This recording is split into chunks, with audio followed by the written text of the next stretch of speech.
ګرانو کتونکو السلام علیکم. زه محمد سلمان همدرد د حق غږ پښتو چینل خبري لنډیز کې ستاسو قربا اوس تاسو پام را اړوم د مهمو خبرونو لنډیز ته. د ولسمشر لومړی مرستیال امرالله صالح وایي د طالبانو د بزبزک په نوم وسلې د برید د فکولو لپاره د نوي وسلې ازمایش بریالی دي.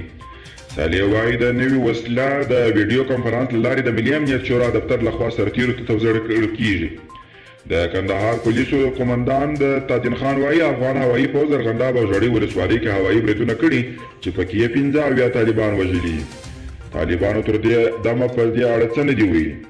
طالبان وایي د کندهار ارغنداب ولسوالۍ د کووق د غونډۍ څخه بیا تر باغي پل پورې د سړک پر سر 7 پوستو عسکر تښتېدلي او پوستې یې طالبانو ته پرېښي دي. هند کې د کورونا وایرس 48,288 تازه پیښې ثبت شوي دي.